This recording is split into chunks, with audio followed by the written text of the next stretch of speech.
quarters. Talk about how you guys battled that. Yeah, I mean, without getting into all the circumstances that led to that point, I think a consistent characteristic of this team is our effort and belief, and certainly would have been really easy. And a lot of teams do down 31 to fold up the tent, quit, start pointing fingers and arguing, and just wait for the game to get over. But covered up in the corner, got back in the middle of the ring, and started throwing punches. And I mean, if we're being honest, field a punt and have a chance to drive down the score and make a conversion and send the game over. Two of the fumbles by the offense, one by special teams. It's something that's emphasized every day. It's something that we work on every single practice. But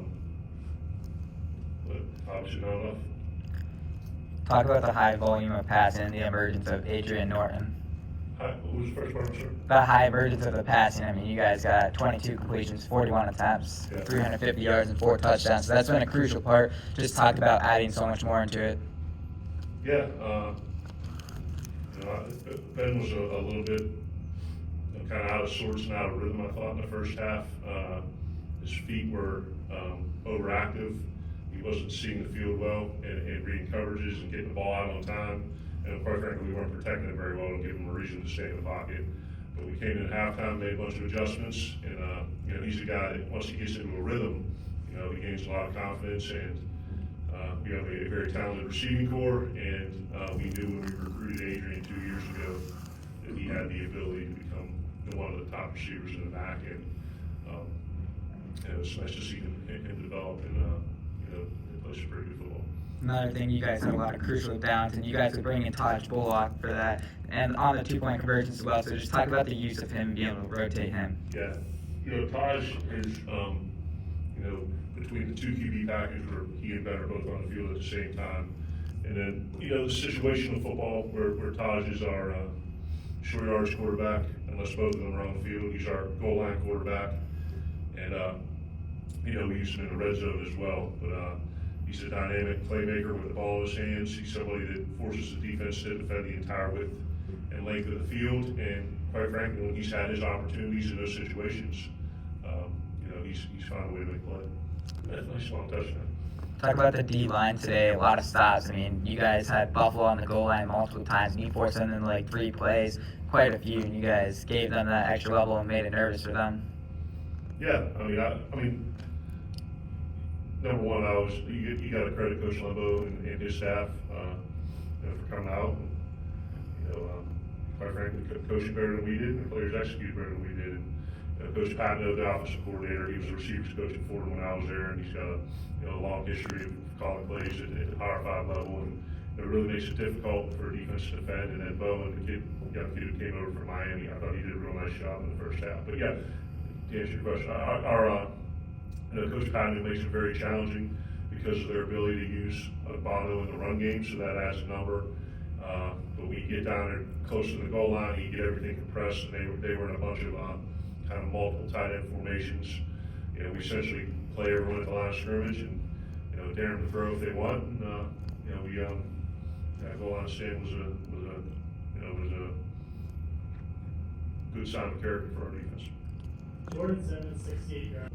So you said, to stay positive. There's, I learned a long time ago, over 27 years, that you can't let your messaging or your approach or your attitude vary based on the result. The thing that I think has allowed us to become a very competitive program that's had an opportunity to win a bunch of games, so unfortunately hasn't, is that the process remains the same. So win or lose, big or small, we don't let attitudes dictate. We don't let emotions dictate behaviors. So they have no choice. There's going to be no hanging heads. There's going to be no pointing fingers. And we're going to tell you exactly what it is and why. And the coaches, and I say the first 2 thumbs go to me, and assistant coaches, and the players. I never say you. I say we. And we have to find a better way to get this thing done. towards the end of the game, you guys had that crucial down. Ben Finley launched it deep to the right end of the end zone to Taj Bullock. Was that play designed for Taj? The play is, I mean, do you want me to kind of go in depth on it? Yeah. Yeah, I mean, it's a 2x2 play to the field. The field receiver, the widest receiver runs an 8-yard or 10-yard out. The number 2 receiver runs a corner, and if it's one high, he works that side, and if it's too high, it's a post, and then what's called a sting route. So they stayed at too high.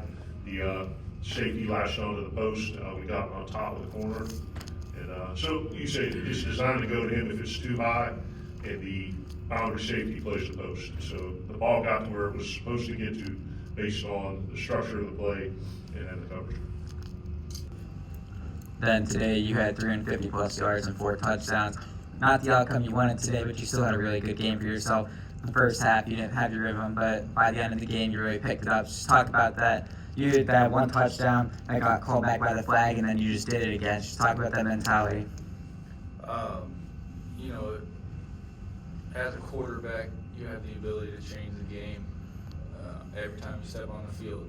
And that first half, you know, it was disappointing for me just from a execution standpoint, and I felt like I didn't, provide this team with the ability to win the game. Went in the halftime locker room. Said we got 30 minutes left, and we're gonna give it everything we got, and we were able to rally, but it's tough because you want to look internally and figure out what went wrong, and that's what we're gonna do in the film room. But that touchdown that got called back is you just gotta go 1-0. Whatever's thrown at you, you gotta take it and just throw it back. And I felt like we were pinned in the corner, back against the ropes, and we just started swinging in the second half. The first half we were protecting, trying to cover up, and then we just opened up and started swinging, and we had a chance to win that game. And it hurts, but all you can do is look internally and figure out what you got to do better to help the team win. In a few moments. That's a blessing to say the least.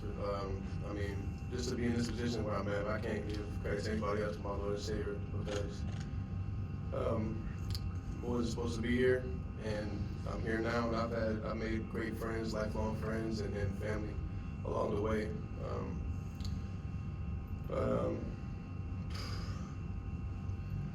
Yeah. You got any more? I feel like the coaches do a great job of planning and putting us in the right positions. We just got to make the plays, honestly. So I feel like anybody we have could do what we did. It's just we was in that position. The coaches, we had a great game plan every week. We just got to make the plays, and that's what we're doing so far. We're just making the plays in the position that we've been put in. Ben, talk about that crucial down. You threw a deep pass to Taj on that. Just talk about the use, like he said, he's a wild card, and you guys use him a lot. Can you just talk about what you saw on that play? On the PI? Yeah. They were, too high shell. I knew Taj was going to he was running a corner go. He was going to be one-on-one with the cornerback, and I like that matchup, especially against Buffalo. We felt like their weakest part of their defense was their secondary, and want to attack them. So he had to hold them to avoid the touchdown, but should have been a tutty. How does it make it easier for you having Taj on the field at the same time? He's a Swiss Army knife. Jack of all trades, like they say. You can run with him, you can throw it to him, he can throw it. He's a weapon, and I think we do a good job utilizing him in our game plan. And when he's on the field, we definitely have a chance for success in all phases of our offensive scheme. No, the first half wasn't exactly what you planned out, but that first drive you scored right away. Just talk about coming out right away and just getting on the board first, and the importance of how, if you guys kept that lead, what that could do for a game. Yeah, scoring on the first drive, honestly, is my least favorite thing in football, because I don't know. I just don't like the feeling of, I just either get too high, everyone gets up, and then you can only go down from there. And it's just we as a team have to be able to just ride that, and not go up and down. But you know, it's what you want as an offense to score on the first drive. But you know, me personally, it's hard because everyone's so up, and you got to try to stay just on that flat line, and that's what I've tried to do. And you know, when things go negative, I got to make sure that that flat line kind of goes, you know, gradually up, so I can help motivate and, you know, help lift this team. And that's, you know, what we did in the second half.